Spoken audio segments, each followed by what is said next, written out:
भारतीय संविधान में किसमें भारतीय सर्वोच्च न्यायालय को समान कार्य के लिए समान वेतन का मौलिक अधिकार निगमन करने हेतु सक्षम किया है? तो समान कार्य के लिए समान वेतन जो मौलिक अधिकार है, ठीक है, इसके लिए क्या प्रस्तुत किया गया है? देखिए, संविधान में प्रस्तावना में प्रयुक्त किया गया है समाजवादी शब्द, ठीक है। सोशलॉजिकल शब्द यूज किया गया है प्रियम्बल में, ठीक है। इंडियन प्रियम्बल में क्या यूज किया गया है? सोशलॉजिकल वर्ड यूज किया गया है, ठीक है। इंडियन प्रियम्बल में किस चीज़ का यूज किया गया है? समाजवादी का। इंडियन प्रियम्बल में किस चीज़ का यूज किया गया है? समाजवादी का, ठीक है। संविधान 14 के साथ मिलाकर पढ़ना 16 और 15 भी, जिस कारण से न्यायालय को समान कार्य के लिए समान वेतन देना मौलिक अधिकार होता है। समान कार्य के लिए समान अधिकार, ये न्यायालय को, सर्वोच्च न्यायालय को से समान वेतन जो समान कार्य के लिए देना है, ये सक्षम बनाता है प्रियम्बल का समाजवादी शब्द।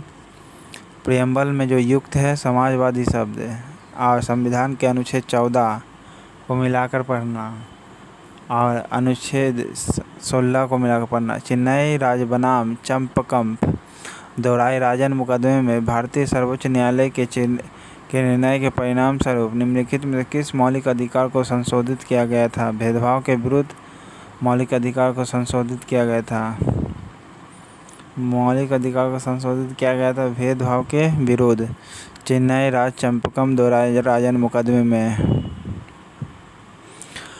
भारत में संविधान पत्रों का स्वतंत्र 19 के 1 के क के अंतर्गत में आता है, जो बोलने की आज़ादी से संबंधित है। हालांकि संविधान में वर्णित नहीं है, लेकिन इसे बोलने की आज़ादी है। इसके अंतर्गत में समाचार पत्रों को विशेष स्वतंत्रता है। भारत का संविधान स्वतः प्रेस की आज़ादी की व्यवस्था नहीं करता, किंतु यह आज़ादी इंक्लूजन है, अंतर्निहित है। ये 19 के 1 के अ में बोलता है। संसद के मूल अधिकार से संबंधित संविधान के अनुच्छेद 19 के अंतर्गत कितने प्रकार की स्वतंत्रताएं प्रत्याभूत है? अभी प्रेजेंट में 6 गो है, ठीक है। वर्तमान में 19 के अंतर्गत कितने प्रकार की स्वतंत्रता है? 6 प्रकार की। कितने प्रकार की है? 6 प्रकार की है। स्वतंत्रता का अधिकार संविधान के किस अनुच्छेद में वर्णित है? 19 से 22 तक बीच में। स्वतंत्रता का अधिकार, ठीक है, राइट टू लिबर्टी किस अनुच्छेद के अंतर्गत वर्णित है? 19 से 22। राइट टू लिबर्टी 19 से 22 के अंतर्गत में वर्णित है। स्वतंत्रता का अधिकार किसके अंतर्गत वर्णित है? 19 से 22 में।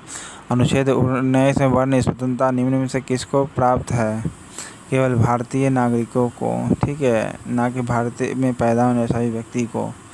भारत में स्वतंत्रता निम्नलिखित में किसको प्राप्त है? केवल भारतीय नागरिकों को। भारतीय संविधान का अनुच्छेद 21 किसके विरुद्ध संरक्षण प्रदान करता है? तो किसके विरुद्ध संरक्षण प्रदान करता है? कार्यपालिका विधायपालिका दोनों के विरुद्ध। और 21 बोलता है, ठीक है। भारत के संविधान का निम्नलिखित में कौन सा अनुच्छेद प्रेस की आज़ादी से संबंधित है? तो 19 के संबंधित है। नेक्स्ट है, हथियार नागरिकों को स्वतंत्रता संबंधी सही अधिकार है। निम्नलिखित में से नागरिकों को स्वतंत्रता सही अधिकार कौन सा है? नागरिकों को स्वतंत्रता संबंधी सही अधिकार कौन सा है? भाषण तथा विचार व्यक्त करने की स्वतंत्रता, ठीक है। स्वतंत्रता संबंधी सही अधिकार कौन सा? भाषण तथा विचार व्यक्त करने की सही स्वतंत्रता। तो 45 का है दोस्तों। भाषण तथा विचार व्यक्त करने की स्वतंत्रता। भाषण तथा विचार व्यक्त करने की स्वतंत्रता, ये नागरिकों को स्वतंत्रता संबंधी सही अधिकार दिया हुआ है। भाषण करने का और विचार व्यक्त करने का। प्रेस की स्वतंत्रता किस अधिकार में निहित है? तो किस में निहित? प्रेस की स्वतंत्रता भाषण स्वायत्तता के अंतर्गत में आता है। भारतीय संविधान का कौन सा अनुच्छेद व्यक्ति का विदेश यात्रा के अधिकार को संरक्षण प्रदान करता है? तो विदेश अधिकार को संरक्षण कौन प्रदान करता है? 48 का सी। 21 विदेश यात्रा के अधिकार को संरक्षण प्रदान कौन करता है? 21 आर्टिकल 21 है जो विदेश यात्रा के अधिकार को संरक्षण प्रदान करता है। संविधान कौन सा अनुच्छेद व्यक्ति के विदेश यात्रा के अधिकार को संरक्षण प्रदान करता है? आर्टिकल 21 विदेश यात्रा के अधिकार को संरक्षण प्रदान करता है कौन? विदेश यात्रा के अधिकार को संरक्षण प्रदान करता है आर्टिकल 21। निम्नलिखित वक्तव्य पर ध्यान दीजिए। भारत में वाक्य स्वतंत्रता अभिव्यक्ति के अधिकार का उल्लंघन होगा? नहीं। अंतःकरण धर्म के अबाध के आचरण और प्रचार करने हेतु अधिकार का उल्लंघन होगा? राष्ट्रीय गीत गाने के लिए किसी को बाध्य करने वाला कोई विधिक उपबंध नहीं है। तो 1 और 2 सही है 49 का। ठीक है 49 की क्या सही है? 1 और 2 जो बात वाक्य स्वतंत्रता अभिव्यक्ति के अधिकार का उल्लंघन होगा अगर किसी को राष्ट्रगीत गाने के लिए बाध्य करते हैं तब। अगर किसी को राष्ट्रगीत गाने के लिए बाध्य करते हैं तो वाक्य की स्वतंत्रता, बोलने की आज़ादी और अभिव्यक्ति के अधिकार का उल्लंघन होगा। अभिव्यक्ति के अधिकार का उल्लंघन होगा। अभिव्यक्ति के अधिकार का उल्लंघन होगा। इससे अंतःकरण और धर्म के अबाध के रूप में आचरण प्रचार करने के स्वतंत्रता के अधिकार का उल्लंघन होगा। किसमें होगा? अंतःकरण और धर्म के अबाध रूप से आचरण और प्रचार करने के स्वतंत्रता के अधिकार का उल्लंघन होगा। स्वतंत्रता के अधिकार का उल्लंघन होगा। किस सर्वोच्च न्यायालय ने मौलिक अधिकार के रूप में मान्यता दी है? मौलिक अधिकार, आवास का अधिकार तुम्हारा क्या है? मौलिक अधिकार है। आवास का अधिकार क्या है तुम्हारा? मौलिक अधिकार है। समान कार्य के लिए समान वेतन, ये भी तुम्हारा क्या है? मौलिक अधिकार है। संविधान का स्टडी आवास का अधिकार सर्वोच्च न्यायालय ने मौलिक अधिकार के रूप में मान्यता किसे किसे दी है? आवास का अधिकार, विदेश यात्रा का अधिकार, समान कार्य के लिए समान वेतन, ये मौलिक अधिकार है। समान कार्य के लिए समान वेतन, समान कार्य के लिए समान वेतन मौलिक अधिकार है। भारतीय संविधान में प्रदत्त स्वतंत्रता के अधिकार संबंध निम्नलिखित में से कौन सही नहीं है? संघ बनाने की स्वतंत्रता है, हाँ है। भाषण अभिव्यक्ति की ये गलत है। ठीक है। आबादित स्वतंत्रता, भारत में भ्रमण की स्वतंत्रता है, तो गलत तुम्हारा कौन है? अभिव्यक्ति की आबादित स्वतंत्रता। अनबॉन्डिंग स्वतंत्रता नहीं, बॉन्डिंग स्वतंत्रता का बॉन्ड है कि मतलब स्वतंत्रता दिया हुआ है कि आप करिए। ठीक है, स्वतंत्रता का बॉन्ड है मतलब स्वतंत्र रहना है, इस चीज़ का बॉन्ड है। भाषण अभिव्यक्ति का। संविधान किस अनुच्छेद में शोषण के विरुद्ध अधिकार है? तो 23 और 24। संविधान के किस अनुच्छेद में शोषण के विरुद्ध अधिकार? 23 और 24। शोषण के विरुद्ध अधिकार 23 और 24 है। शोषण के विरुद्ध अधिकार क्या वर्णित है? अनुच्छेद 23 और 24। शोषण के विरुद्ध अधिकार। मौलिक अधिकारों के अंतर्गत कौन सा अनुच्छेद बच्चों के शोषण संबंधित है? तो बच्चों के शोषण संबंधित अनुच्छेद 23 है। बच्चों के शोषण संबंधित कौन है? अनुच्छेद 23 है या 24 है? अनुच्छेद 24 है। बच्चों के शोषण संबंधित कौन है? 24 है। अनुच्छेद बच्चों के शोषण संबंधित कौन है? 24 है। 24 है बच्चों के शोषण संबंधित। संविधान के अंतर्गत किस आयु के बालों को किसी खान अथवा संकटमयी सेवा में लगाए जाने पर प्रतिषेध है? 14 वर्ष से कम उम्र के। कारखाने अथवा कारखानों में कोई व्यक्ति नियुक्त नहीं किया जा सकता 14 वर्ष से कम आयु के बच्चे को। ठीक है, शोषण के विरुद्ध संरक्षण दिया हुआ है बच्चा को। नेक्स्ट है, भारतीय संविधान के अनुसार किसी व्यक्ति को जिसे गिरफ्तार या बंदी किया जाता है सबसे नज़दीक मजिस्ट्रेट के समक्ष कितने घंटे में प्रस्तुत करना होता है? 24 घंटे में। भारतीय संविधान के अंतर्गत अगर किसी पर्सन को पैरिशन किया जाता है, ठीक है, गिरफ्तार किया जाता है, तो उसे जो मजिस्ट्रेट है उसके सामने कब प्रस्तुत करना होता है? 24 घंटे के अंदर प्रस्तुत करना होता। 14 वर्ष से कम आयु के बहुत से गरीब बच्चे पटाखे बनाने वाले कारखाने में काम करते हैं। इन कारखानों में बच्चों को काम करने के लिए मौलिक अधिकार का उल्लंघन होता है। किसके विरुद्ध? शोषण के विरुद्ध अधिकार का उल्लंघन होता है। शोषण के विरुद्ध क्या होता है? उल्लंघन होता है। शोषण के विरुद्ध क्या होता है? उल्लंघन होता है। कारखाने में काम करवाना क्या है? शोषण के विरुद्ध है। आर्टिकल 24 बोलता है बच्चों से संबंधी। किस अनुच्छेद में कहा है किसी व्यक्ति को एक ही अपराध के लिए एक बार में अधिक अभियोजित एवं दंडित नहीं किया जाएगा? अनुच्छेद 21 में। अनुच्छेद 21 में या 20 में या 22 में? 20 में, ठीक है। किसी भी व्यक्ति को एक अपराध के लिए एक से अधिक अभियोजित नहीं किया जाएगा। अनुच्छेद 20। किसी अपराध के लिए किए गए सामान्य व्यक्ति को जिसमें किसी सामान्य विधि के अंतर्गत गिरफ्तार किया गया है, कौन से अधिकार प्रदान किए गए हैं? तो वकील के परामर्श लेने और बचाव करने का अधिकार है इन्हें। तो 59 का डी नहीं, उपयुक्त सभी है, ठीक है। गिरफ्तारी के कारण शीघ्रता से जानने का अधिकार है इन्हें। गिरफ्तारी से शीघ्रता से जानने का अधिकार है इन्हें। शीघ्रता से जानने का अधिकार है हमें। अपनी रुचि के अनुसार वकील से परामर्श लेने का बचाव करने का अधिकार है। भारतीय संविधान में कोई अपराध किए जाने वाले कोई व्यक्ति को जिसे किसी कारण के कारण विधि अंतर्गत गिरफ्तार किया गया है, तो गिरफ्तारी का जानने का अधिकार है। अपनी रुचि के अनुरूप वकील या परामर्श लेने का बचाव करने का अधिकार है, ठीक है। और गिरफ्तारी के 24 घंटे के अंदर मजिस्ट्रेट के सामने प्रस्तुत करने का भी अधिकार है। धार्मिक स्वतंत्रता का अधिकार निम्न में से कौन वर्णित करता है?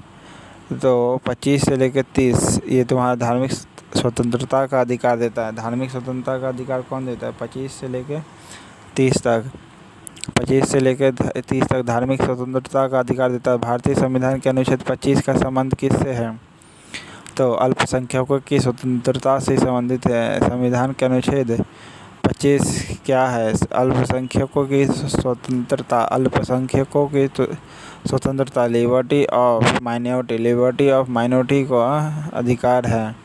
अनुच्छेद 25 के अंतर्गत में भारतीय धार्मिक स्वतंत्रता के अधिकार से संविधान के अंतर्गत सम्मिलित है कौन? तो 62 का है दोस्तों ए। धर्म प्रचार का अधिकार है। सिक्कों को कृपाण रखने का अधिकार है। और राज्य को समाज सुधार की विधि का अधिकार है। राज्य को समाज सुधार विधि निर्माण करने का अधिकार है। धर्म प्रचार करने का अधिकार है। धर्म प्रचार करने का अधिकार है। धार्मिक स्वतंत्रता के अधिकार में संविधान के अंतर्गत सम्मिलित कौन है? धार्मिक प्रचार करने का अधिकार है। सिखों के कृपाण धारण करने का अधिकार है। राज्यों का सुधारक विधि निर्माण करने का अधिकार है। ए होगा ऑप्शन। संविधान के किस अनुच्छेद द्वारा सिखों द्वारा कृपाण धारण करने स्वतंत्रता का अंग माना गया है? तो अनुच्छेद किसके अंतर्गत में कृपाण माना गया है? तो बी माना गया है। 25 कृपाण धारण करना। ये कृपाण धारण करना क्या कहलाता है? 25 के अंतर्गत में आता कृपाण धारण करना। सिखों को कृपाण धारण करना क्या कहलाता है? अनुच्छेद 25 कहलाता है। कृपों को अनुच्छेद 25 के अंतर्गत सिख क्या होता है? कृपाण धारण किए रहते हैं। अनुच्छेद 25 के अंतर्गत सिख क्या किए रहते हैं? कृपाण धारण किए रहते हैं। कृपाण धारण किए रहते हैं। अनुच्छेद सिखों द्वारा एक कृषक धारण करना धार्मिक स्वतंत्रता का अंग है। 25 किस अनुच्छेद के अंतर्गत से सिखों द्वारा कृपाण धारण करने का अधिकार धार्मिक स्वतंत्रता का अंग है? अनुच्छेद 25 है। संविधान द्वारा प्रदत्त धार्मिक अधिकारों पर राज्य किन आधारों पर प्रतिबंध लगा सकता है? स्वास्थ्य पर, सदाचार पर, लोक व्यवस्था पर। सदाचार पर, लोक व्यवस्था पर और स्वास्थ्य पर, ठीक है। धार्मिक अधिकारों को राज्य के किन आधारों पर प्रतिबंध लगाया सकता है? स्वास्थ्य के आधार पर, सदाचार के आधार पर और लोक स्वास्थ्य के आधार पर, ठीक है। संविधान किस अनुच्छेद के अंतर्गत अल्पसंख्यकों को अपनी संस्कृति के संरक्षण और अपनी पसंद का एजुकेशन है जो इंस्टीट्यूट है उसकी स्थापना व संचालन के अधिकार मान्यता प्रदान करता है? 29 और 30 करता है। 29 और 30 करता है। संस्कृति या संरक्षण अपनी पसंद की शिक्षा संस्थान स्थापित कर सकता है अल्पसंख्यक। अनुच्छेद 29 और 30। भारतीय संविधान में कौन सा अनुच्छेद अल्पसंख्यकों को अपनी मनपसंद शिक्षण संस्थानों में स्थापित व संचालित करने का अधिकार प्रदान करता है? तो संविधान में कौन सा अनुच्छेद जो अल्पसंख्यकों को अपनी मनपसंद शिक्षण संस्थानों में स्थापित तथा संचालित करने का अधिकार संचालन प्रदान करता है? तो 66 का है दोस्तों आपका डी। ठीक है। अनुच्छेद 30 है। अनुच्छेद 30 क्या है? संविधान का अल्पसंख्यकों को अपनी मनपसंद शिक्षण संस्थान अल्पसंख्यकों को अपनी मनपसंद शिक्षण संस्थान अल्पसंख्यकों को अपनी मनपसंद शिक्षण संस्थान स्थापित कर सकते हैं।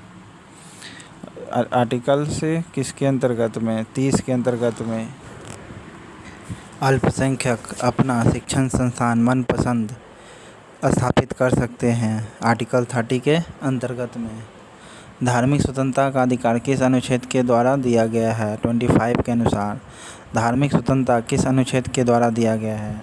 आर्टिकल 25 के अनुसार। ठीक है। 30 के अनुसार शिक्षण संस्थान स्थापित कर सकते हैं माइनॉरिटी लोग। भारतीय संविधान में किस अनुच्छेद में संवैधानिक उपचारों का अधिकार दिया गया है? अनुच्छेद संवैधानिक उपचार किस में दिया हुआ है? संवैधानिक उपचार का अधिकार किस में दिया हुआ है? तो 32 में दिया हुआ है। ठीक है। Constitutional remedy right of constitutional remedy किस में दिया हुआ है? 32 में। राइट ऑफ कॉन्स्टिट्यूशनल रेमेडी किस में दिया हुआ है? तो 32 में दिया। राइट ऑफ कॉन्स्टिट्यूशनल रेमेडी किस में दिया हुआ है? 32 में। Right of constitutional remedy. ठीक है। यानी संवैधानिक उपचारों का अधिकार किस में दिया हुआ? 32 में। संवैधानिक उपचारों का अधिकार किस में दिया हुआ? 32 में। ठीक है। यानी राइट ऑफ कॉन्स्टिट्यूशनल रेमेडी।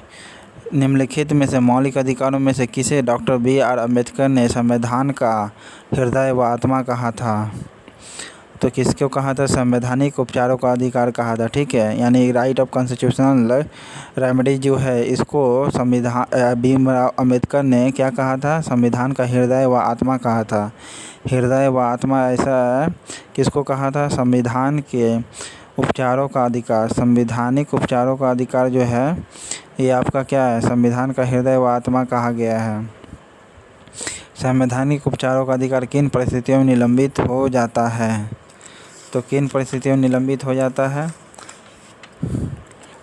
आपातकाल के दौरान, और जब सैनिक विधि लागू हो तब, और सेना सदस्यों का आप संबंध है तब आपका क्या होता है?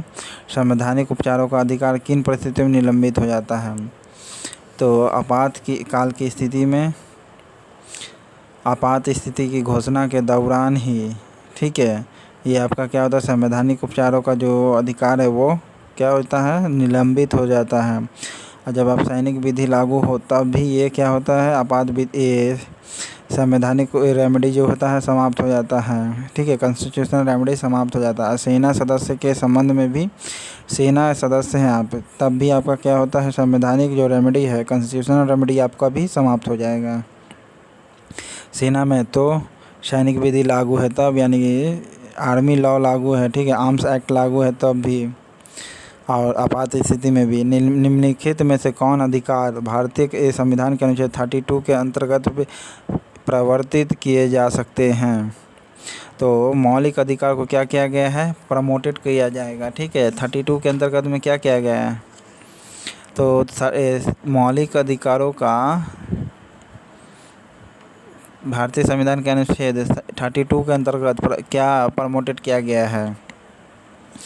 तो आपका मौलिक अधिकारों को प्रमोट करने के लिए बोला गया। 32 में किस चीज़ का प्रमोट करने के लिए बोला? प्रवर्तित माने प्रमोट होता है। ठीक है। तो प्रवर्तित माने प्रमोट जो 32 के अंतर्गत में आता है, जो मौलिक अधिकारों को प्रमोट किया जाएगा हाई कोर्ट, सुप्रीम कोर्ट के द्वारा। मौलिक अधिकारों को लागू करने के लिए निम्न में से किसी न्यायालय के द्वारा जारी की जा सकती है? किसके द्वारा? तो रिट द्वारा दिया जा सकता है, या अध्यादेश द्वारा। तो आपका सी है दोस्तों।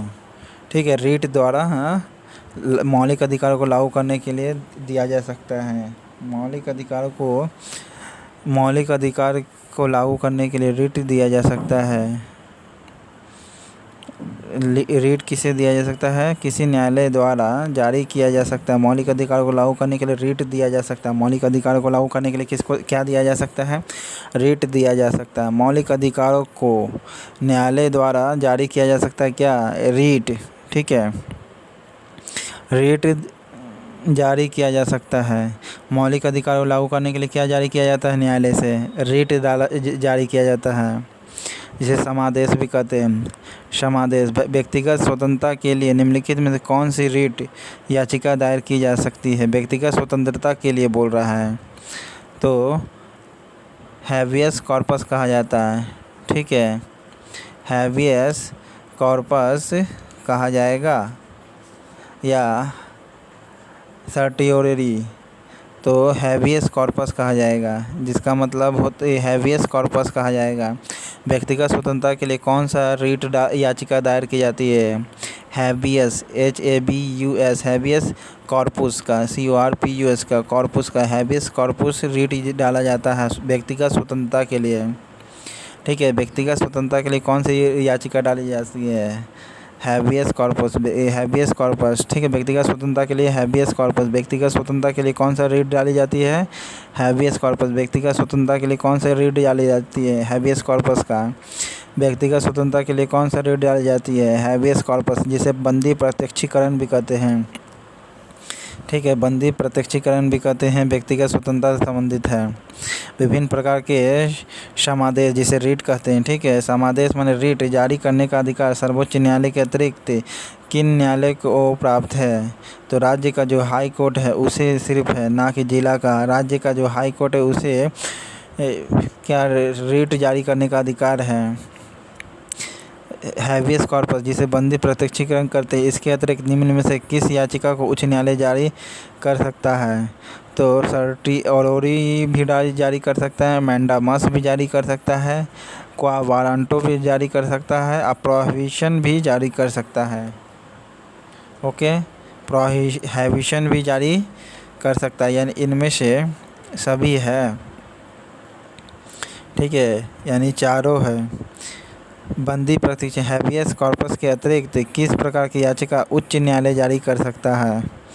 तो 76 का है ई दोस्तों, सभी जारी किया जा सकता है। कौन कौन? सर्टियोररी, मैंडामस, सर्टियोररी, मैंडामस, सर्टियोररी यानी उत्प्रेषण, मैंडामस परमादेश, अधिकार परीक्षा यानी क्वा वारंटो, अधिकार परीक्षा क्वा वारंटो, प्रतिषेध प्रोहिबिशन, प्रतिषेध माने प्रोहिबिशन, परमादेश मैंडामस, सर्टियोररी उत्प्रेषण, सर्टियोररी CERTIORARI, सर्टियोररी। ठीक है, ये इस प्रकार उच्च न्यायालय जारी कर सकता है। कौन? उच्च न्यायालय, उच्चतम नहीं, उच्च न्यायालय जारी कर सकता है हैबियस कॉर्पस के अतिरिक्त। ठीक है, यानी हैबियस कॉर्पस भी जारी कर सकता है, सर्टियोररी भी जारी कर सकता है, मैंडामस भी जारी कर सकता है, क्वा वारंटो भी जारी कर सकता है, और प्रोहिबिशन पहला क्या जारी कर सकता है? हैबियस कॉर्पस उच्च न्यायालय। दूसरा सर्टियोररी जारी कर सकता है। तीसरा मैंडामस जारी कर सकता है। चौथा क्वा वारंटो जारी किया जा सकता है। और पाँचवा प्रतिषेध जारी किया जा सकता है। उच्च न्यायालय क्या क्या जारी कर सकता है? हैबियस कॉर्पस, जिसे बंदी प्रत्यक्षीकरण कहते हैं। दूसरा उत्प्रेषण यानी सर्टियोररी जारी कर सकता है। परमादेश यानी मैंडामस जारी कर सकता है। अधिकार परीक्षा क्वा वारंटो भी जारी कर सकता है। प्रतिषेध यानी प्रोहिबिशन भी जारी कर सकता है कोर्ट।